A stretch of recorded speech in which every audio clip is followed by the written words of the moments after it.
Afin de célébrer mes 100 000 abonnés sur Letterboxd, j'ai décidé de critiquer la plateforme. Oui, on est comme ça ici. Salut à tous, ici Reg. Je suis extrêmement heureux car grâce à vous, mon compte va dépasser les 100 000 abonnés cette semaine. C'est dingue, c'est l'un des comptes les plus suivis au monde, c'est absolument fou. Donc je suis extrêmement reconnaissant et c'est cool que vous aimiez cette plateforme que j'utilise mais vraiment tous les jours. Merci aussi à Letterboxd pour leur travail, ils me suivent sur les réseaux, donc voilà, s'ils voient cette vidéo, un merci à vous. Je vais vous critiquer. Aujourd'hui, c'est la critique de Letterboxd. Voilà, c'est comme ça, désolé. Il y a de très bonnes choses sur Letterboxd, d'ailleurs la majorité est extrêmement positive, mais il faut parler des choses que je n'aime pas, qui sont négatives pour moi, d'un point de vue de la plateforme, mais aussi de la société que crée Letterboxd, parce que je pense vraiment que l'application a un impact sur la société aujourd'hui. Je vais commencer avec mon opinion sur la plateforme, les choses négatives, et ensuite vos critiques et vos arguments, car je vous ai demandé sur mes réseaux Instagram et Twitter ce que vous en pensiez, et on va en parler. Mais avant de commencer cette vidéo, j'aimerais remercier le partenaire officiel de celle-ci, CyberGhost VPN et ses 38 millions d'utilisateurs et presque 5 sur 5 sur Trustpilot. Vous les connaissez, c'est le meilleur moyen de soutenir la chaîne, mais c'est aussi un service utile que j'utilise tous les jours. Je vous mettrai dans la description, elle commentaire épinglé, un site internet qui vous dit dans quel pays se situe le film que vous voulez regarder. Ensuite, vous changez de pays. Canada, États-Unis, Royaume-Uni, Belgique, Suisse, Italie. Vous allez avoir la VOSTFR et même la VF dans certains cas. Quelques exemples sur Netflix, vous avez déjà 28 ans plus tard et Until Dawn. Sur Disney+, vous avez Thunderbolt, Lilo & Stitch, Elio. Sur HBO Max, qu'il faut utiliser depuis l'application officielle HBO, et vous pouvez même, si vous avez l'abonnement, via Canal. Il suffit de vous connecter à HBO avec le compte Canal, ça fonctionne. Vous avez Superman, Destination Finale Bloodlines ou encore Bring Her Back. Vous le savez, en ce moment, il y a certains sites internet qui vous demandent une carte d'identité pour que vous puissiez y accéder. Donc si vous voulez continuer à vous hastiller l'Alexandre en paix, utilisez un VPN. De même, si vous voulez vous la jouer un peu en mode Jack Sparrow cinéphile, il vous faudra un VPN pour être en pleine sécurité. Vous pouvez partager un compte avec 7 personnes au total, c'est disponible sur tous vos appareils préférés et c'est super simple d'utilisation. En quelques clics, vraiment tout le monde peut le faire sans problème. Vous pouvez essayer par vous-même car vous êtes satisfait ou remboursé sous 45 jours et vous avez une assistance technique en français 24h/7. Utilisez le lien dans la description et le commentaire épinglé afin de vous abonner à CyberGhost VPN et bénéficier de 83% de réduction plus 4 mois gratuits. Foncez sur l'offre. Pour ceux qui vivent dans une grotte ou qui sont juste pas sur les réseaux sociaux, Letterboxd est un site web qui a explosé en popularité. L'application et le site existent depuis 14 ans maintenant, mais c'est ces dernières 5 années, je dirais, que l'application a vraiment explosé et gagne énormément d'abonnés chaque jour. Et c'est un site comme Allociné, IMDb, Sens Critique, où vous pouvez noter les films que vous avez vus. Une sorte de journal va se créer automatiquement lorsque vous ajoutez des films. Vous pouvez faire des listes, voir les critiques d'autres personnes. Vous pouvez lire le journal même de Letterboxd parce qu'ils ont aussi une campagne marketing où ils font des interviews, ils font des articles. Ils ont une campagne aussi très présente sur les réseaux sociaux où ils conseillent des films et ils parlent de manière générale de cinéma à travers le monde, même si ça reste très américano-centré. C'est une application qui cartonne pour les cinéphiles parce que c'est à la fois très social, plutôt propre, un peu minimaliste et en même temps dans l'air du temps de ces réseaux sociaux et ils sont très forts en marketing et c'est pour ça que les gens l'aiment beaucoup. C'est devenu un truc. Maintenant, vous pouvez suivre vos amis sur Letterboxd, vous pouvez regarder ce qu'ils ont dit sur les films, les notes qu'ils ont mises, etc., etc. C'est similaire à Sens Critique, je trouve, même s'il y a des grosses différences, évidemment. Sens Critique est en français et propose bien plus d'œuvres, les séries, les livres, les jeux vidéo, mais c'est moins bien foutu. D'après moi, j'ai jamais réussi à me mettre sur la plateforme parce que j'ai toujours trouvé ça insupportable en termes d'interface, il y a plein d'autres soucis. C'est différent de IMDb aussi parce que IMDb, ça reste Internet Movie Database, donc ça reste vraiment un site que vous consultez pour avoir des données sur les acteurs, pour savoir s'ils ont gagné des récompenses, pour connaître les choses spécifiques par rapport à des films, des anecdotes et des choses comme ça. Donc IMDb, c'est vraiment plus le côté base de données qui est vraiment cool, mais différent de Letterboxd parce que Letterboxd c'est pas une base de données. Letterboxd c'est un peu plus similaire à Allociné aussi parce que tu peux noter des films, il y a des listes, un top 100, des choses comme ça. Bref, voilà, c'est un mélange de plein de choses, mais version ricaine, un peu européenne, mais surtout anglophone avant tout. Mais est-ce que c'est bien? Globalement, oui, mais il y a des problèmes et j'ai envie d'en parler maintenant. De base, moi, je n'aime pas noter les films. Il faut le savoir, hein, noter une œuvre d'art, pour moi, c'est contre-intuitif. Pour moi, c'est quelque chose qui se fait pas par la nature même de l'œuvre d'art. C'est un avis personnel, mais moi, je n'aime pas noter une œuvre comme un film. Alors, un jeu vidéo, par exemple, je trouve ça ok de noter parce qu'un jeu vidéo, il doit fonctionner et on peut accorder une note au fonctionnement d'un produit. Mais un film, une œuvre d'art, un livre, une peinture, quelque chose comme ça, j'ai du mal à le noter de manière générale, mais je le faisais quand même à l'époque, je le faisais sur IMDb où je le notais pour que je m'en rappelle plus tard en fait, parce que parfois tu regardes des films, tu en regardes beaucoup, tu oublies si tu as aimé ou pas un film, et le fait de le noter, ça te permet de te rappeler si tu as apprécié ou pas le projet. Donc oui, je n'aime pas noter en soi, c'est pour ça que je note jamais les films lors de mes critiques. Vous savez, à la fin de ma critique, je donne jamais une note, hein. Je dis pas c'est bien, c'est pas bien, j'essaie de vous dire pour qui est fait le film, si c'est bien, si ça vaut le coup, mais sinon j'aime pas de base noter. Cependant, disons les choses, hein, c'est le jeu aujourd'hui, les gens notent et il faut continuer de noter et c'est littéralement sur ça que la plateforme existe, sur les notes. Mais c'est pas un défaut majeur en soi si on accepte de jouer le jeu et de pas prendre les notes trop au sérieux. Cependant, il y a des gens qui prennent les notes au sérieux et il ne faut pas. Ne prenez pas les notes trop au sérieux. Au sérieux un petit peu, mais pas trop non plus parce que le concept de noter un film, d'après moi, ça ne fonctionne pas. Mais maintenant, on est dessus, on note et c'est comme ça. Et ça crée plein de problèmes. La culture de l'instant évidemment, la culture des fans d'hommes de manière générale, qui vont love bomb un film dès qu'il sort. Ils vont donc surnoter une œuvre pour la mettre en avant parce qu'ils sont fans de Wicked, d'Ariana Grande ou des choses comme ça. Et il y a aussi les review bombs où cette fois-ci ça sera des gens qui vont noter de manière négative une œuvre qu'ils n'ont pas vue par exemple pour la faire baisser dans les stats, pour baisser la moyenne parce qu'ils sont pas d'accord avec l'œuvre de manière politique ou pour des raisons X ou Y. Donc à la fois le review bombing bête et méchant de gens qui vont juste spammer des mauvaises notes sur des films parce que voilà ils ont envie, parce que c'est la culture de l'instant, parce que c'est internet, parce qu'ils sont pas d'accord avec un film, et en même temps le love bombing où les gens vont mettre des notes genre 5, regardez Wicked qui a 5 juste là, bon, soyons un petit peu sérieux, et 5 c'est la note majoritaire pour Wicked, donc les fans de Wicked, Ariana Grande ont mis majoritairement 5, ils ont le droit d'aimer, je dis pas, mais il y a quand même un truc où c'est la culture de l'instant et les fans vont abuser avec les notes, je trouve, ils vont perdre un peu d'objectivité, ils ont le droit d'adorer, encore une fois, mais quand tu vois Wicked, c'est un bon exemple parce que regardez le nombre de 5, regardez le nombre de 4,5 et ensuite 4.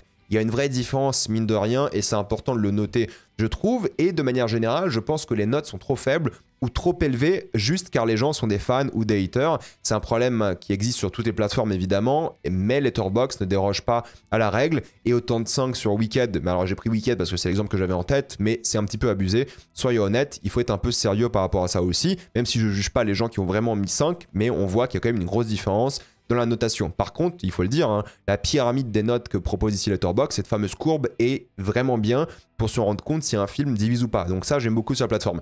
Et c'est une plateforme américaine, hein, il faut le dire aussi, donc les notes des films blockbusters américains seront supérieures à la moyenne. Ça serait bien d'avoir les notes, je trouve, par pays. C'est-à-dire que si un utilisateur est français, j'aimerais bien voir toutes les notes de tous les Français, parce que je pense qu'on va moins bien noter certains blockbusters à titre personnel. Alors vous pouvez regarder les notes de vos amis, et ça c'est cool, parce que du coup il y a une différence entre les notes moyennes de toute la planète et les notes de vos amis, donc ça c'est vraiment bien.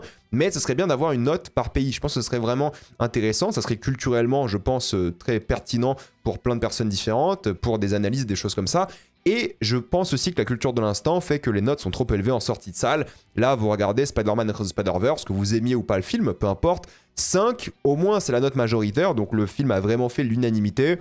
Mais peut-être il y a un truc où les gens abusent un petit peu. Encore une fois, c'est peut-être parce que moi je suis pas d'accord et j'ai mis 4, hein, mais je trouve que les films américains qui ont un peu de buzz, où il y a un marketing et tout, et les gens sont à fond dedans, les communautés de fans vont aller mettre des notes énormes, même si parfois le film n'est pas un 5 sur 5. Alors peut-être ça peut l'être, hein, pour beaucoup de personnes, mais je trouve qu'il y a quand même un abus à certains moments. Après, chacun son avis, moi c'est le mien, et je trouve aussi que maintenant c'est problématique parce que les gens vont pousser, et surtout les agences de com et les gens de manière générale, c'est-à-dire les producteurs, vont pousser vers de bonnes notes qu'ils vont utiliser dans leur communication. Voilà, quand tu as une bonne note, Letterboxd, maintenant tu la mets dans ta com parce que c'est devenu sérieux. Ça a une importance pour les cinéphiles et les studios en jouent. Donc ils vont aussi vous pousser à mettre de bonnes notes sur Letterboxd, à donc vraiment viser le 5. Ils vont souvent partager, les studios, maintenant des notes et des reviews Letterboxd. Donc c'est devenu une vraie arme de communication, de marketing, et ils ont tout intérêt, ces studios, à vous obliger, entre guillemets, à mettre 5, c'est-à-dire, voilà, absolu de cinéma, ça joue sur les mèmes et tout, donc voilà, les gens mettent beaucoup 5.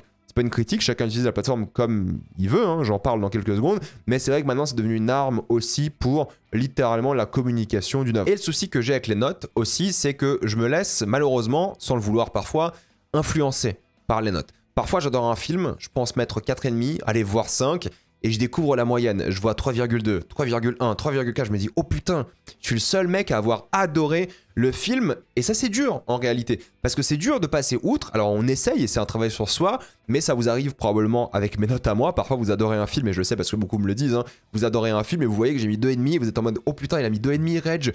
Écoutez, il ne faut pas m'écouter. Ça m'arrive à moi aussi, parfois je vois mes potes qui mettent des notes catastrophiques à un film que j'ai adoré. Et je suis là à mettre mon 4, et c'est douloureux de mettre le 4 parce que je sais que mes potes vont voir la note, ils vont dire putain, Reg, Qu'est-ce qui se passe? Je sais que mes abonnés vont voir la note, ils vont se dire putain c'est quoi ce bordel? Moi c'est peut-être un peu pire entre guillemets parce que j'ai beaucoup d'abonnés et je vais me faire encore plus juger. Mais je sais aussi que je fais de l'influence par rapport à vous aussi. Parfois vous aimez pas un film et j'ai mis une bonne note et vous allez surnoter le film. Mais c'est dur et je pense vraiment qu'il faut passer outre ça. Parce que ça m'impacte vraiment et j'essaie de pas me faire impacter par ça. Mais quand je vois une bonne note, eh bien j'ai tendance peut-être à monter la note dans ma tête. Peut-être je vais mettre un demi en plus. Parfois quand je vois une mauvaise note, je vais peut-être mettre un 0,5 en moins.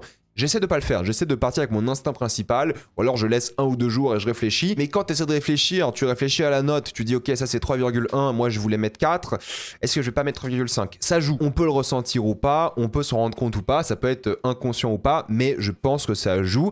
Et moi j'essaie juste d'aller avec mon instinct et de réfléchir à ma note, d'écrire sur le film pour ensuite bien le noter. C'est difficile, mais il faut se convaincre soi-même et être confiant et fort dans la note qu'on voulait mettre. Mais la pression sociale est forte. Je vais pas vous mentir, la pression sociale est forte et je participe aussi à ça en ayant pas mal d'abonnés sur la plateforme à vous influencer. Et en réalité, c'est intéressant parce que du coup, moi, je vais réfléchir au film en me disant « Ah, c'était moins bien que peut-être moi je pensais ». Donc, je vais vraiment plus examiner le film avant de le noter. Mais en même temps, bah, parfois, vous aimez pas un film, vous aimez pas et puis basta. Moi, j'ai mis 4, vous avez mis 2, ça s'arrête là. Il faut pas trop se prendre la tête non plus. Donc ça, je comprends que c'est un problème et peut-être l'un des plus gros problèmes de la plateforme, c'est qu'on se laisse influencer. Peut-être qu'il faudrait avoir un mode où les gens ne peuvent pas voir les notes d'un film avant de l'avoir noté eux-mêmes. Pourquoi pas? Ça pourrait être intéressant. Moi, j'activerais ce mode, honnêtement. Avant de voir un film, je me dirais, ok, je vais le voir, puis je note.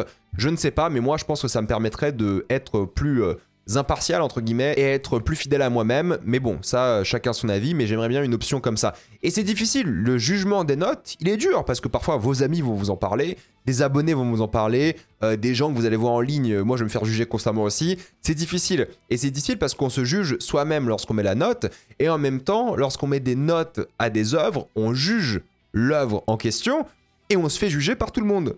Donc c'est vraiment particulier, c'est un espace, un marché ouvert où tout le monde juge les goûts de tout le monde et c'est particulier, voilà, faut le dire, c'est un peu spécial. Moi je le prends pas trop au sérieux, fatalement on s'en fout, même si moi ma persona sur TikTok c'est littéralement de juger les goûts des autres, mais vous savez que c'est une blague, c'est une comédie. Donc il faut rester solide sur ses appuis. Mais c'est pas facile, et ça c'est un gros souci. On se met la pression même durant la séance. Parfois vous regardez un film en salle et vous vous dites ouais ça c'est un bon 3, mais le film est même pas fini.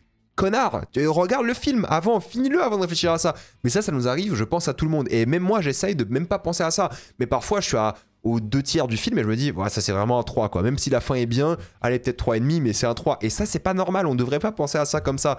Et ça fait du mal, un petit peu à notre cinéphilie, je pense. Mais à la fois, c'est divertissant, c'est fun, c'est le jeu. Faut pas le prendre trop au sérieux non plus. Faut être un peu sincère par rapport à ça. Je pense qu'il faut vraiment créer une sorte de distance. Car fatalement, on a tous une manière différente de noter. Je me suis remis devant l'image pour vous montrer. Mais vous voyez bien ici, moi, j'ai fait une sorte de système pour mes notations de 0,5 à 5 avec des mots qui ne veulent rien dire en réalité. Et c'est le problème parce qu'on note tous différemment en soi. C'est-à-dire que moi j'ai mis atrocité, catastrophique, immense. Ça veut rien dire immense, on est d'accord, c'est voilà. Mais moi j'ai des abonnés donc j'étais obligé de choisir une sorte de pyramide de notes pour que mes abonnés comprennent parce que sinon mes abonnés n'allaient pas comprendre. Ils allaient dire bah attends Reg, c'est quoi la différence entre 3 et 3,5? De toute façon les gens me le disent déjà ça. Mais voilà, en fait c'est impossible de déterminer comment on note une œuvre et comment l'expliquer à des gens. C'est pour ça qu'il ne faut pas le prendre trop au sérieux de manière générale. Comment tu mets un 3,5 ou un 4?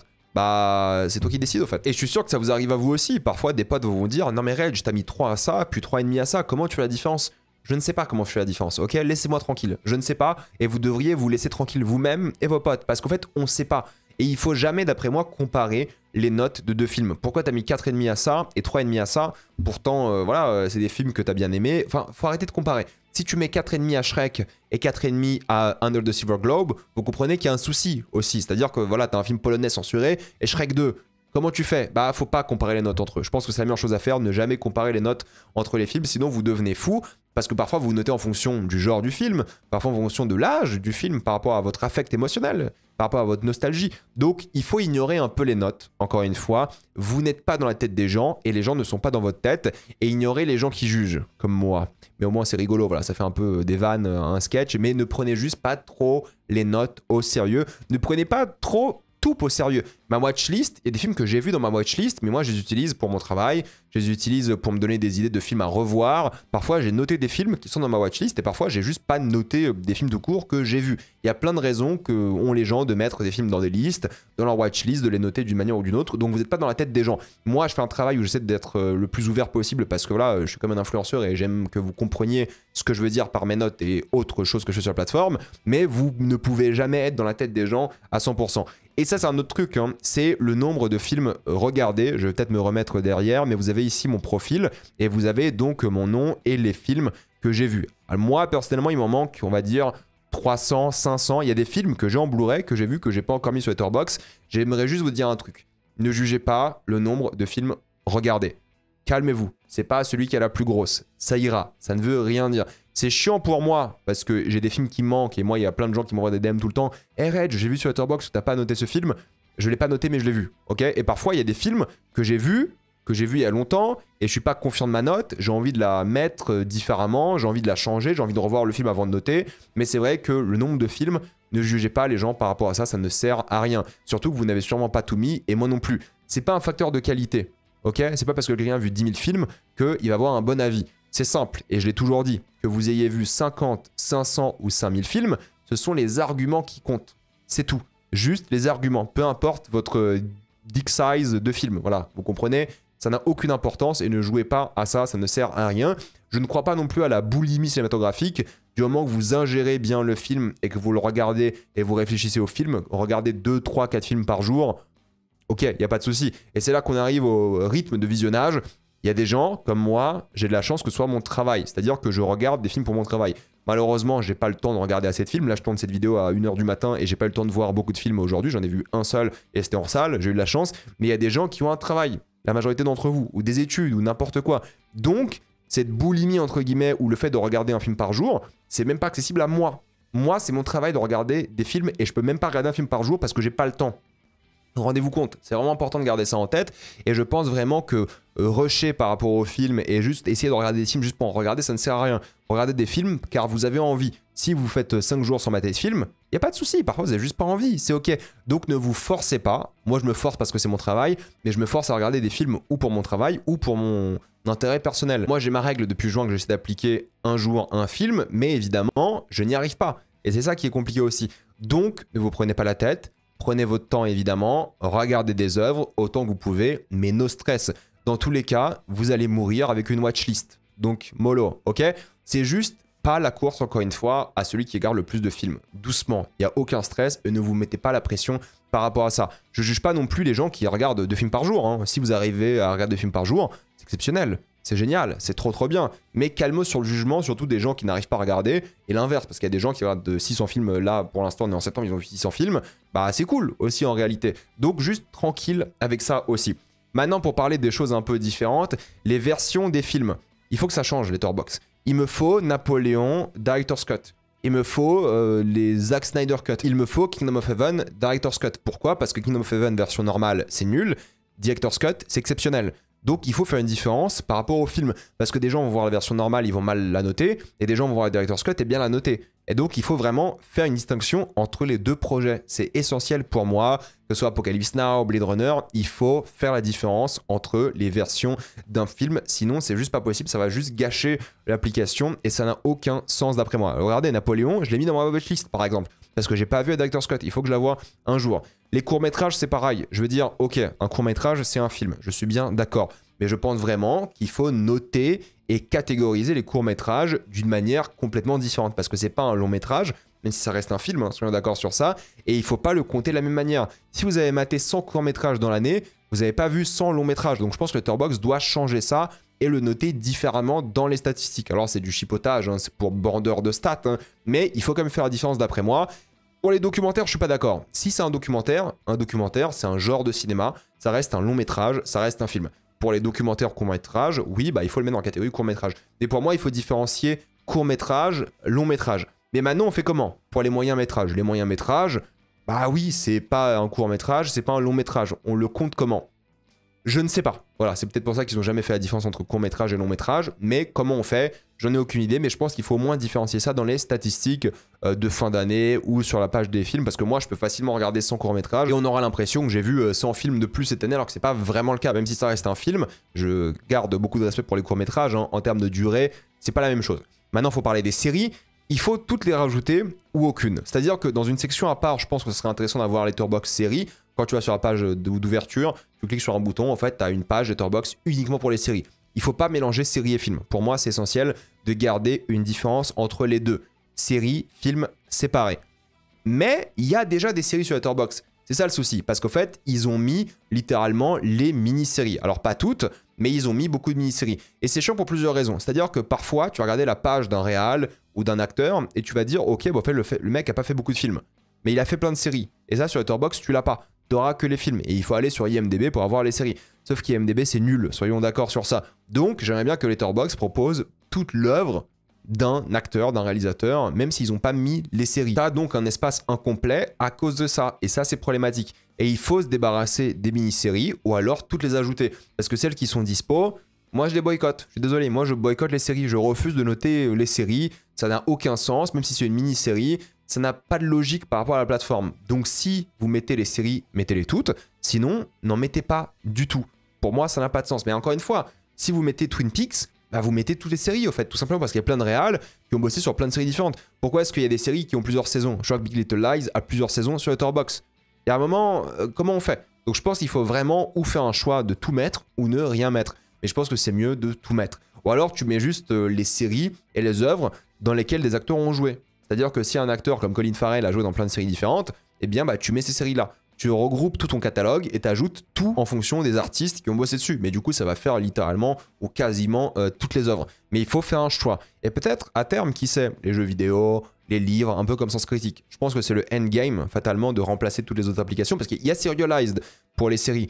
Mais Serialized, c'est un peu nul. En même temps, c'est un mec qui fait ça tout seul. Je vais pas le critiquer sur ça, mais c'est un peu nul, soyons honnêtes. J'aimais bien un Letterboxd des séries. Un Letterboxd des jeux vidéo. Oui, il y a Backlogged. Ok, c'est bien pour l'instant, mais c'est pas assez. Un Letterboxd des livres. Why not? Je sais qu'il y a Goodreads et des trucs comme ça, mais Letterboxd, en termes d'interface, d'ergonomie, ça reste le best. C'est ça qui est cool. Donc, il y a plein de copies de Letterboxd, mais j'aimerais bien être sur l'original. Donc, je pense que le endgame, c'est ça. C'est pas urgent pour les jeux et autres, mais les séries, vu qu'elles sont déjà présentes, il faut trancher, il faut les mettre.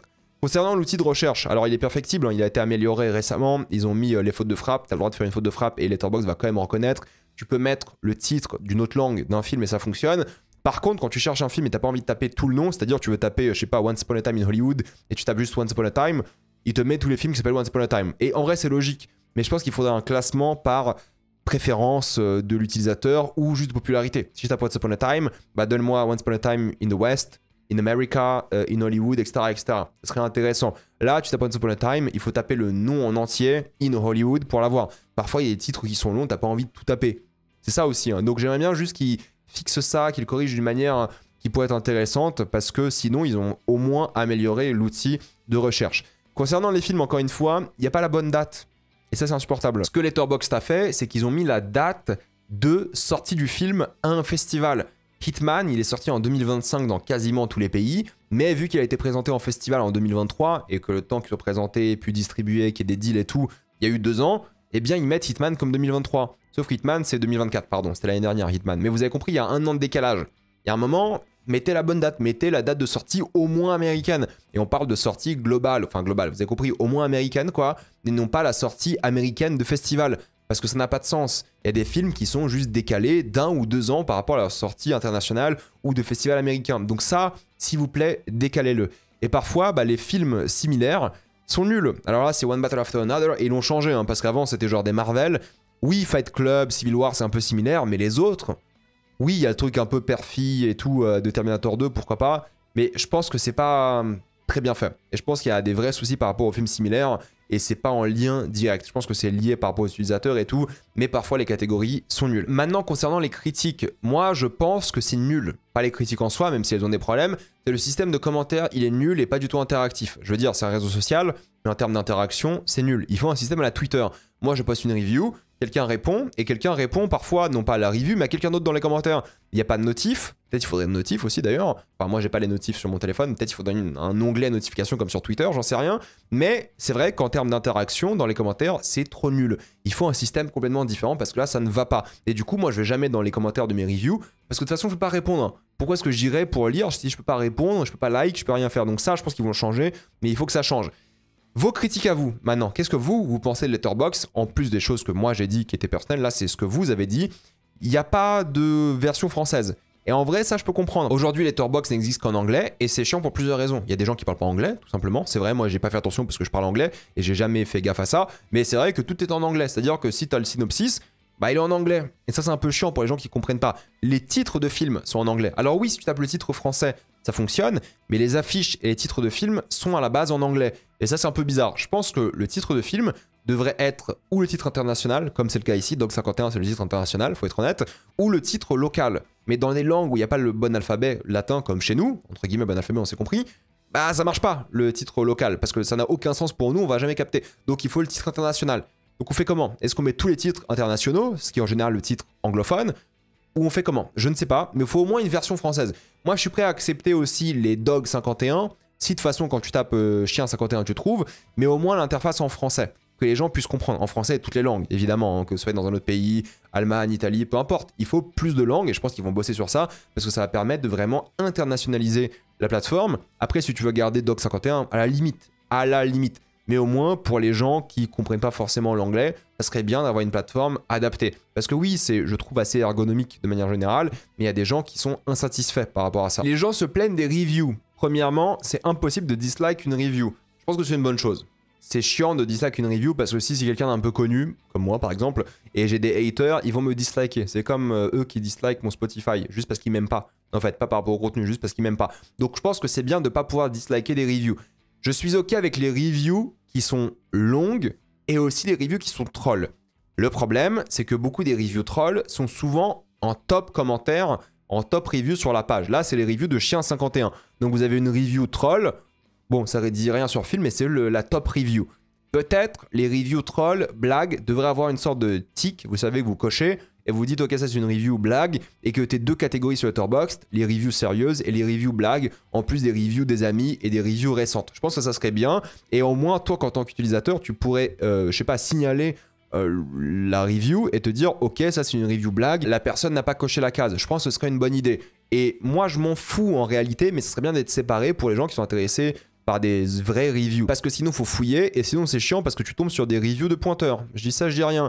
Moi, j'écris des longues reviews depuis un moment pour mon travail et pour vous donner envie de voir des films aussi via la plateforme Letterboxd, parce que je sais que pas beaucoup de personnes regardent des vidéos sur YouTube, là où je fais mes critiques de films, enfin, pas beaucoup par rapport à TikTok et d'autres réseaux. Donc si je fais des longues reviews ici, au moins les gens peuvent être motivés, en plus de mes reviews YouTube où je vais être bien plus complet, évidemment. Et parfois, c'est vrai que les gens aiment bien ça, mais en même temps, ils préfèrent les blagues. Donc, il faut juste, voilà, des catégories différentes. Il y a des gens qui ont dit aussi qu'il faut pouvoir noter les films 3,25 et 3,75. Je ne suis pas d'accord. Je ne suis pas du tout d'accord. Il faut faire un choix. C'est dur, hein, mais faites un choix.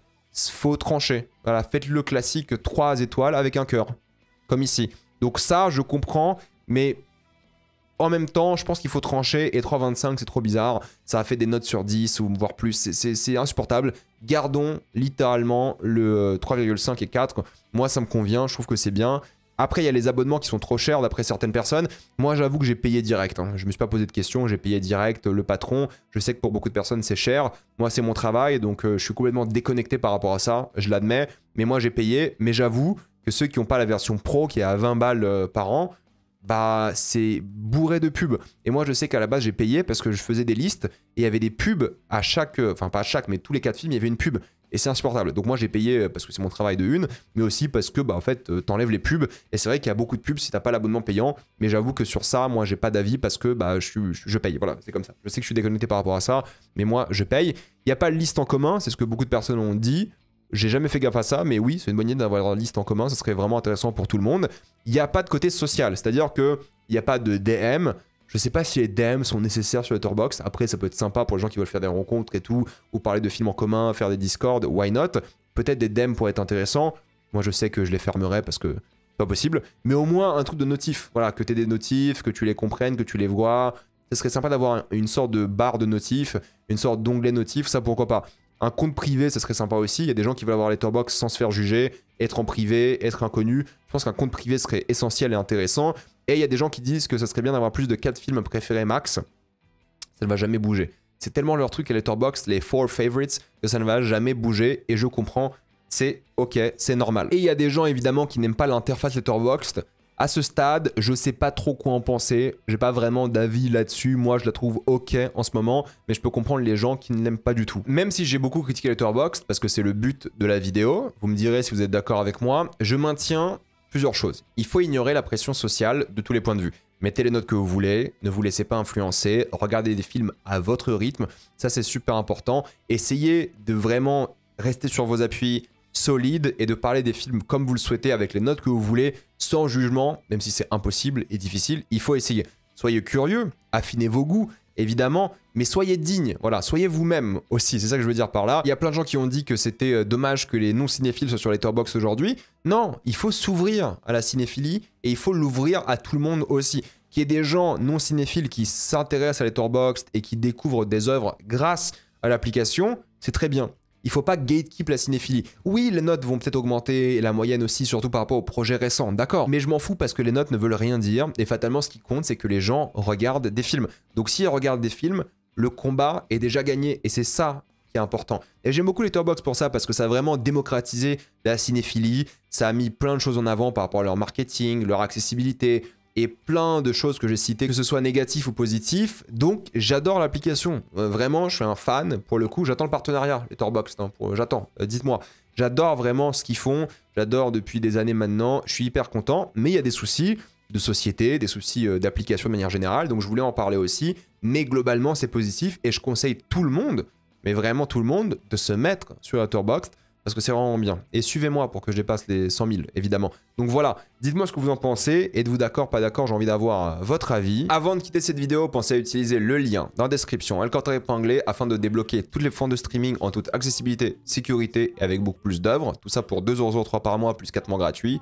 Foncez sur l'offre. Pensez à vous abonner à la chaîne pour voir les prochaines vidéos. Mettez un j'aime, ça aide beaucoup la chaîne. Suivez-moi sur tous mes réseaux, que ce soit Spotify, TikTok, Instagram ou Twitch. Et moi, je vous dis à la prochaine fois. Salut à tous.